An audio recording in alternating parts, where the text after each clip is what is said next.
ಅಗ್ನಿ ಪರೀಕ್ಷೆಯಲ್ಲಿ ಕಾಂಗ್ರೆಸ್ ಗೆದ್ದಿದೆ, ಬಿಜೆಪಿಗೆ ಮುಖಭಂಗ ಆಗಿದೆ. ಶೃಂಗೇರಿಯಲ್ಲಿ ಮತ್ತೆ ಗೆಲುವಿನ ಪತಾಕೆಯನ್ನ ಕಾಂಗ್ರೆಸ್ ಹಾರಿಸಿದೆ.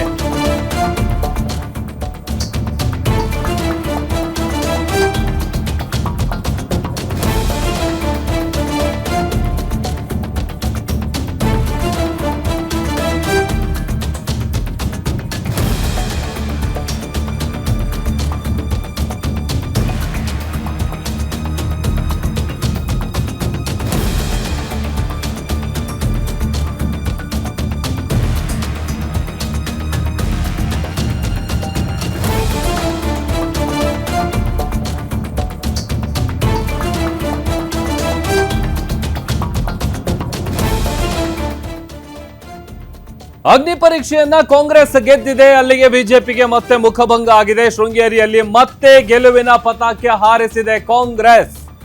ಮರು ಮತ ಎಣಿಕೆಯಲ್ಲಿ ಕಾಂಗ್ರೆಸ್ನ ರಾಜೇಗೌಡ ಅವರಿಗೆ ಮತ್ತೆ ಜಯ ಸಿಕ್ಕಿದೆ. 203 ಮತಗಳಿಂದ ಜಯಭೇರಿ ಬಾರಿಸಿದ್ದಾರೆ ರಾಜೇಗೌಡ. ಈ ಹಿಂದೆ 2023 ಸಂದರ್ಭದಲ್ಲಿ ನಡೆದಂತಹ ವಿಧಾನಸಭೆ ಚುನಾವಣೆಯಲ್ಲಿ 201 ಮತಗಳಿಂದ ಗೆದ್ದಿದ್ರು. ಆ ಸಂದರ್ಭದಲ್ಲಿ ಅಸಮಾಧಾನಗೊಂಡಿದ್ದಂತಹ ಬಿಜೆಪಿಯ ಮಾಜಿ ಶಾಸಕ ಜೀವರಾಜ್ ಅವರೇನಿದ್ದಾರೆ, ಅವರಿಗೆ ಈ ಗೆಲುವಿನ ಮೂಲಕ ಮತ್ತೆ ಮುಖಭಂಗ ಆಗಿದೆ. ಫಲಿತಾಂಶ ಘೋಷಣೆ ಆಗ್ತಾ ಇದ್ದಂತೆ ಕಾರ್ಯಕರ್ತರಿಂದ ಸಂಭ್ರಮಾಚರಣೆ ಮಾಡಲಾಗಿದೆ. ಚಿಕ್ಕಮಗಳೂರಿನ IDSG ಕಾಲೇಜು ಬಳಿ ಮುಗಿಲು ಮುಟ್ಟಿದೆ ಸಂಭ್ರಮಾಚರಣೆ. ಜೈಕಾರದ ಘೋಷಣೆಗಳನ್ನ ಕೂಗ್ತಾ ಕಾಂಗ್ರೆಸ್ನ ಕಾರ್ಯಕರ್ತರೆಲ್ಲರೂ ಕೂಡ ಸೆಲೆಬ್ರೇಟ್ ಮಾಡಿದ್ದಾರೆ. IDSG ಕಾಲೇಜ್ ಏನಿದೆ ಅದರ ಮುಂಭಾಗದ ದೃಶ್ಯವನ್ನ ಗಮನಿಸ್ತಾ ಇದ್ದೀವಿ. ಒಂದೊಂದು ಕಡೆ 2023 ಚುನಾವಣೆಯ ಸಂದರ್ಭದಲ್ಲಿ ಒಂದಷ್ಟು ವಿಚಾರವಾಗಿ ಅಸಮಾಧಾನಗೊಂಡಿದ್ರು. ಬಿಜೆಪಿ ಅಭ್ಯರ್ಥಿ ಏನವ ಕಣದಲ್ಲಿದ್ದಾರಲ್ಲ, ಅವರು ಅದರ ವಿಚಾರವಾಗಿ ಅಸಮಾಧಾನಗೊಂಡು ಹೈಕೋರ್ಟ್ ಮೆಟ್ಟಿಲೇರಿದ್ರು.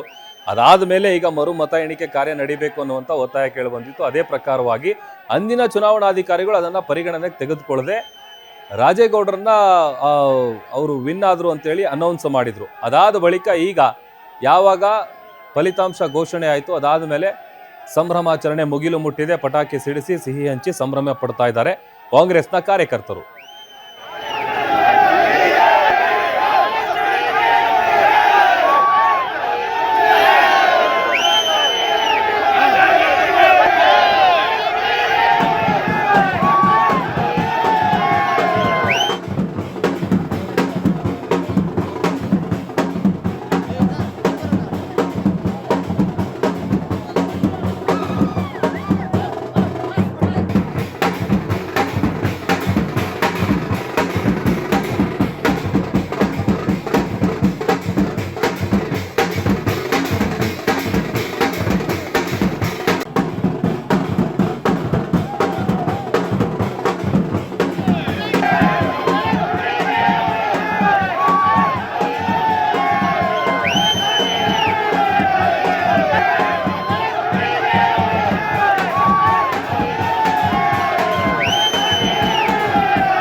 ಇದೇ ವಿಚಾರಕ್ಕೆ ಸಂಬಂಧಪಟ್ಟಂತೆ ನಮ್ಮ ಪ್ರತಿನಿಧಿ ಭರತ್ ರಾಜೇಗೌಡರನ್ನ ಮಾತನಾಡಿಸಿದ್ದಾರೆ. ಏನೆಲ್ಲ ಮಾತನಾಡಿದ್ದಾರೆ ಬನ್ನಿ ನೋಡೋಣ. ಶೃಂಗೇರಿ ಕ್ಷೇತ್ರದ ಅಂಚೆ ಮತದಾನ ಎಣಿಕೆ ಈಗ ಬಹುತೇಕ ಅಂತ್ಯವಾಗಿದೆ. ರಾಜೇಗೌಡರ ಗೆಲುವು ಇದಾಗಿದೆ ಅಂತಕ್ಕಂಥ ಮಾತುಗಳು ಕೇಳಿಬರ್ತದೆ. ಸೊ ಅದೇ ವಿಚಾರಕ್ಕೆ ಸಂಬಂಧಪಟ್ಟಂತೆ ಮಾತಾಡೋದಕ್ಕೆ ಹಾಲಿ ಶಾಸಕರು ಜೊತೆಗೆ ರಾಜೇಗೌಡರು ನಮ್ಮ ಜೊತೆಗಿದ್ರೆ ಅವ್ರನ್ನ ಮಾತಾಡಿಸ್ತಾ ಹೋಗ್ತೇನೆ. ಸರ್, ಈ ಒಂದು ಅಂಚೆ ಮತದಾನ ಎಣಿಕೆಯಲ್ಲಿ ಮತ್ತೆ ನಿಮ್ಗೆ ಗೆಲುವಾಗಿದೆ. ಸೊ ಇದ್ರ ಬಗ್ಗೆ ಅಲ್ಲ, ತುಂಬಾ ಸಂತೋಷ ಆಗಿದೆ. ನ್ಯಾಯವಾದ ತೀರ್ಪು ಹೊರಬಿದ್ದಿದೆ, ಬೀಳುತ್ತೆ ಅನ್ನೋ ಆತ್ಮವಿಶ್ವಾಸದಲ್ಲಿ ನಾವು ಇದ್ದೇವೆ. ಏನು ನಮ್ಗೀಗ ಮತ್ತೆ ಪುನಃ 3ನೇ ಸರಿ ಆಯ್ಕೆ ಆಗುವಂತ ಒಂದು ವ್ಯವಸ್ಥೆಯನ್ನು ಅವ್ರು ಕಲ್ಪಿಸ್ಕೊಟ್ಟು ಬಿಜೆಪಿ ಅವರು. ಈ ಗೆಲುವನ್ನ ನಾನು ನಮ್ಮೆಲ್ಲ ಪಕ್ಷದ ಕಾರ್ಯಕರ್ತರಿಗೆ, ಮತದಾರರಿಗೆ, ನಮ್ಮ ಪಕ್ಷದ ಮುಖಂಡರಿಗೆ, ರಾಷ್ಟ್ರ ಮತ್ತು ರಾಜ್ಯ ಮಟ್ಟದ ಎಲ್ಲ ನಾಯಕರುಗಳಿಗೆ ಈ ಒಂದು ಗೆಲುವನ್ನ ನಾನು ಅರ್ಪಣೆ ಮಾಡ್ತೇನೆ. ಅವರಿಗೆ ಈ ಕೊಡುಗೆ ಅವ್ರಿಗೆ ಸ್ವಲ್ಪ. ಸರ್, ಈ ಒಂದು ಕಾರ್ಯಕ್ರಮದಲ್ಲಿ ತಾವು ಕಣ್ಣೀರ್ ಹಾಕಿದ್ರಿ, ಸಾಕಷ್ಟು ನೋವನ್ನ ಕೊಡ್ತಾ ಇದ್ದೀರಿ ಅಂತ ಯಾರು ಕೊಡ್ತಾ ಇದ್ರು, ಯಾವ ಕಾರಣದಿಂದ? ಅದೆಲ್ಲರಿಗೂ ಜಗಜ್ಜಾಹಿರ, ಎಲ್ರಿಗೂ ಗೊತ್ತಿದೆ. ಮತ್ತೆ ಅವ್ರ ಹೆಸರು ಹೇಳಕ್ಕೂ ನಾನು ಇಷ್ಟಪಡೋದು. ಅವ್ರ ಹೆಸರು ಮಾತಾಡೋದಕ್ಕೂ ನನಗೊಂಥರ ಮುಜುಗರ ಆಗ್ತದೆ. ಅಷ್ಟೊಂದು ತೊಂದರೆ ಕೊಟ್ಟಿರೋ ಬರೀ ವೈಯಕ್ತಿಕವಾದಂತ ಕೋರ್ಟು ಕಚೇರಿ ಸುಳ್ಳು ಆರೋಪಗಳು ಮಾತ್ರ ಅಲ್ಲ, ಆ ಕ್ಷೇತ್ರದಲ್ಲಿ ಅಭಿವೃದ್ಧಿಗೆ ಅಡ್ಡಗಾಲ ಹಾಕಿದಾರ. ಅದು ಆ ಕ್ಷೇತ್ರಕ್ಕೆ, ಆ ಭಾಗದ ಜನರಿಗೆ ಪ್ರತಿಯೊಬ್ಬ ಅದು ಬಿಜೆಪಿ ಕಾಂಗ್ರೆಸ್ ಅಥವಾ ದಳ ಯಾರೇ ಇರ್ಬೋದು ಆ ಪ್ರತಿಯೊಬ್ಬ ಮತದಾರರಿಗೆ ಮಾಡಿದಂತ ಬಹಳ ದೊಡ್ಡ ದ್ರೋಹ ಅಂತೇಳಿ ನಾನು ಈ ಸಂದರ್ಭದಲ್ಲಿ ಹೇಳ್ತೀನಿ.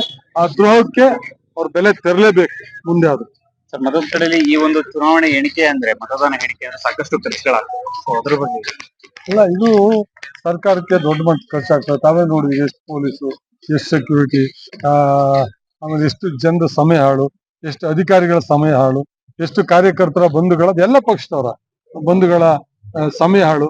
ಇದಕ್ಕೆ ಅವ್ರ ಬೆಲೆ ತರಬೇಕಲ್ಲ. ಇನ್ ಮುಂದೆ ಈ ರೀತಿ ಆದಾಗ ಸರಿಯಾದ ತೀರ್ಪು, ನ್ಯಾಯವಾದಂತ ತೀರ್ಪು ಯಾರು ಆರೋಪ ಮಾಡಿರ್ತಾನೆ ಅವನಿಗೆ ಅದು ವ್ಯತಿರಿಕ್ತವಾಗಿ ತೀರ್ಪು ಬಂದಂತ ಸಂದರ್ಭ ಆ ಖರ್ಚು ಪೂರ್ತಿ ಅವನ ಮೇಲೆ ಹಾಕುವಂತ ತೀರ್ಮಾನ ಸರ್ಕಾರ ಮುಂದೆ ಮಾಡ್ಬೇಕು. ಅವಾಗ ಈ ರೀತಿ ಸುಳ್ಳು ಆರೋಪಗಳು ಸತಾಯಿಸುವಂತದ್ದು, ಅನಗತ್ಯ ಕೋರ್ಟ್ ತಿರುಗಿಸುವಂತದ್ದು, ಅನಗತ್ಯ ವಕೀಲರ ಮನೆ ಬಾಗಿಲು ಕಾಯಿಸುವಂತದ್ದು, ಇದು ಆ ಸಮಯ ಹಾಳು ಮಾಡುವಂತದ್ದು ತಪ್ತದೆ. ಈಗ ಭಯ ಇರ್ತದೆ. ಮೂರನೇ ಬಾರಿಗೆ ರಾಜೇಗೌಡರಿಗೆ ಗೆಲುವಾಗಿದೆ. ಸೊ ಮುಂದೆ ಕ್ಷೇತ್ರದಲ್ಲಿ ಕ್ಷೇತ್ರದ ಅಭಿವೃದ್ಧಿಗೆ ಈಗಲೂ ಇವರೆಲ್ಲ ಉಪ್ಪಟ್ಟಳ ಅಡ್ಡಗಾಲು ತೊಂದರೆಗಳ ಮಧ್ಯೆ ಇವ್ರು ಸರ್ಕಾರ ಇದ್ದಾಗಲೂ ಪ್ರಯತ್ನ ಮಾಡಿದ್ದೀನಿ. ಹಿಂದೆ ನಾನು ಸೋತು ಸಿದ್ದರಾಮಯ್ಯನವರು ಮುಖ್ಯಮಂತ್ರಿಗಳು ಮತ್ತು ನಮ್ಮ ಪರಮೇಶ್ವರ್ ಉಪಮುಖ್ಯಮಂತ್ರಿ ಮಂತ್ರಿಮಂಡಲ ಏನಿತ್ತು ಅವಾಗಲೂ ಕೂಡ ಒಳ್ಳೆ ಕೆಲಸ ಮಾಡಿದೀವಿ. 1 ವರ್ಷ 4 ತಿಂಗಳು ಬಹಳ ಆತ್ಮವಿಶ್ವಾಸ ತೃಪ್ತಿಯಿಂದ ಕೆಲಸ ಮಾಡಿದ್ದೆ. ಅದ ನಂತರ ಇವರು ಸರಿಯಾಗಿ ನನಗೆ ಕೆಲಸ ಮಾಡಕ್ ಬಿಡ್ಲಿಲ್ಲ. ಅದು ನನಗ್ ಮಾಡಿದ್ದಲ್ಲ, ನನಗ್ ಮಾಡಿದ್ರು ಅಲ್ಲ, ಇಡೀ ಕ್ಷೇತ್ರಕ್ಕೆ ಮಾಡಿದ್ರು ಅಂತ ಹೇಳಿಕ್ ಬಯಸ್ತಾರೆ. ಇನ್ನಾದ್ರೂ ಅಭಿವೃದ್ಧಿಗೆ ಕೈ ಜೋಡಿಸಿ ಸಹಕಾರ ಕೊಡಿ. ಆತ್ಮಗೌರವ ಇದ್ರೆ ಆ ಕ್ಷೇತ್ರದ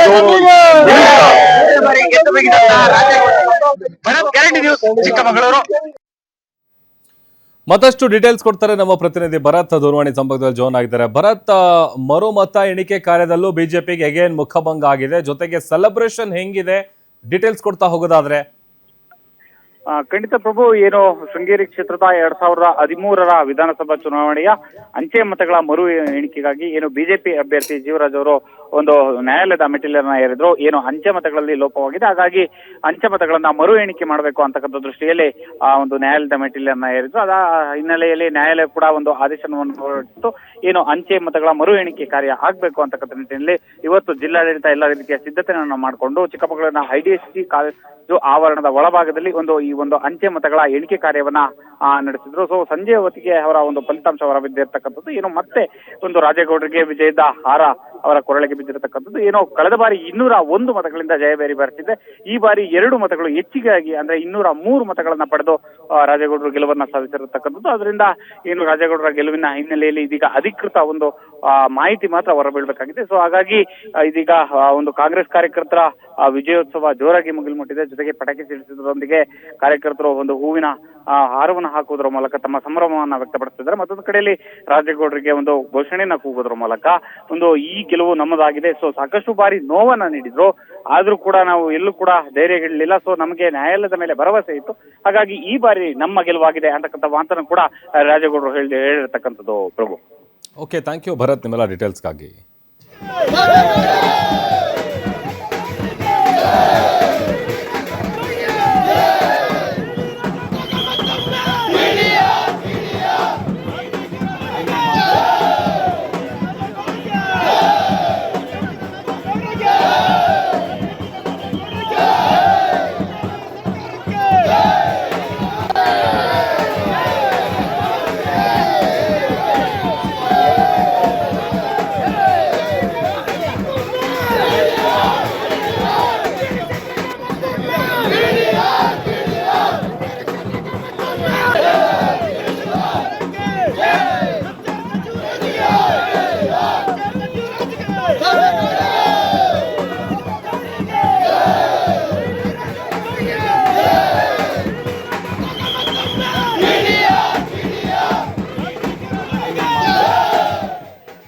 ನೋಡಿ, 2023 ಸಂದರ್ಭದಲ್ಲಿ ನಡೆದಿದ್ದಂಥ ವಿಧಾನಸಭೆ ಚುನಾವಣೆಯ ಸಂದರ್ಭದಲ್ಲಿ 201 ಮತಗಳಿಂದ ಗೆದ್ದಂಥ ಸಂದರ್ಭದಲ್ಲಿ ಸಾಕಷ್ಟು ವಿಚಾರಕ್ಕೆ ಸಂಬಂಧಪಟ್ಟಂತೆ ಬಿಜೆಪಿಯಿಂದ ಸ್ಪರ್ಧೆ ಮಾಡಿದಂಥ ಕ್ಯಾಂಡಿಡೇಟ್ ಅಪಸ್ವರ ಎತ್ತಿದ್ರು, ಜೊತೆಗೆ ಅಸಮಾಧಾನಗೊಂಡಿದ್ರು. ಅದಾದಮೇಲೆ ನಿರಂತರವಾಗಿ ಸಾಕಷ್ಟು ಹೈಪ್ ಕೂಡ ಪಡ್ಕೊಂಡಿತ್ತು ಈ ಒಂದು ಶೃಂಗೇರಿ ಮರು ಮತ ಎಣಿಕೆ ವಿಚಾರಕ್ಕೆ ಸಂಬಂಧಪಟ್ಟಂತೆ. ಯಾಕಂತಂದ್ರೆ ಆ ವಿಚಾರವಾಗಿ ಅಸಮಾಧಾನಗೊಂಡಂಥ ಸಂದರ್ಭದಲ್ಲಿ ಏನು ಮತ್ತೆ ಮತ ಎಣಿಕೆ ಕಾರ್ಯ ಆಗಬೇಕು ಅನ್ನುವಂಥ ಮನವಿಯನ್ನ ಅಂದಿನ ಚುನಾವಣಾಧಿಕಾರಿಗಳ ಮುಂಭಾಗ ಮಾಡ್ಕೊಂಡಿದ್ರು. ಅದಾದ ನಂತರದಲ್ಲಿ ಹೈಕೋರ್ಟ್ ಕದ ತಟ್ಟಿ ಅಲ್ಲಿಂದ ಇಲ್ಲಿವರೆಗೂ ಇವತ್ತು ಕೂಡ ಸಾಕಷ್ಟು ಲೆಕ್ಕಾಚಾರಗಳಿತ್ತು. ಬಟ್ ಎಗೇನ್ ಇಲ್ಲಿ 201 ಮತಗಳಿಂದ ಗೆದ್ದಂತಹ ರಾಜೇಗೌಡರು ಈಗ ಇನ್ನ 2 ಮತ ಅದಕ್ಕೆ ಆಡ್ ಆನ್ ಆಗಿರೋದು. ಅಂದ್ರೆ 203 ಮತಗಳ ಗೆಲುವನ್ನ ದಾಖಲಿಸಿರೋದು ಸಹಜವಾಗಿ ಬಿಜೆಪಿಯ ಅಭ್ಯರ್ಥಿ ಆದಂತಹ ಜೀವರಾಜ್ ಅವರಿಗೆ ಮತ್ತೆ ಮುಖಭಂಗ ಆಗಿದೆ. ಒಂದು ಕಡೆ ಕಾರ್ಯಕರ್ತರು ಸಂಭ್ರಮಾಚರಣೆಯನ್ನ ಮಾಡ್ತಾ ಇದ್ದಾರೆ, ಪಟಾಕಿಗಳನ್ನ ಸಿಡಿಸಿ ಸಿಹಿ ಹಂಚಿ ಸಂಭ್ರಮಾಚರಣೆ ಮಾಡ್ತಾ ಇದ್ದಾರೆ. ಬಟ್ ಈಗ ಅಧಿಕೃತವಾಗಿ ಅನೌನ್ಸ್ಮೆಂಟ್ ಆಗೋದು ಒಂದೇ ಈಗ ಬಾಕಿ ಇರೋದು. ಅದಿನ್ನೇನು ಕೆಲವೇ ಕ್ಷಣಗಳಲ್ಲಿ ಅದನ್ನು ಕೂಡ ಘೋಷಣೆ ಮಾಡ್ತಾರೆ. ಅದಾದ ನಂತರದಲ್ಲಿ ಸಹಜವಾಗಿ ಕಾಂಗ್ರೆಸ್ ಕಾರ್ಯಕರ್ತರ ಸಂಭ್ರಮಾಚರಣೆ ಮತ್ತಷ್ಟು ದುಪ್ಪಟ್ಟಾಗುತ್ತೆ. ಅಂದ್ರೆ ಈಗೇನು ಸೆಲೆಬ್ರೇಷನ್ ಆಲ್ರೆಡಿ ಸ್ಟಾರ್ಟ್ ಆಗಿದೆಯಲ್ಲ, ಯಾಕಂತಂದ್ರೆ ಈಗ ಒಂದು ಬಿಜೆಪಿಯಿಂದ ಸ್ಪರ್ಧೆ ಮಾಡಿದಂಥ ಸಂದರ್ಭದಲ್ಲಿ ಮತ್ತೆ ಹೇಗೇನ್ ಮರು ಮತ ಎಣಿಕೆ ಕಾರ್ಯದಲ್ಲಿ ಏನಾದರೂ ಫಲಿತಾಂಶ ಉಲ್ಟಾ ಸೀದಾ ಆಗ್ಬೋದಾ ಅನ್ನುವಂಥ ಲೆಕ್ಕಾಚಾರಗಳಿತ್ತು. ಬಟ್ ಇಲ್ಲ, 201ಕ್ಕೆ ಪ್ಲಸ್ 2 ಮತ ಆಗಿ 203 ಮತಗಳ ಅಂತರದಲ್ಲಿ ಗೆದ್ದಿರೋದು.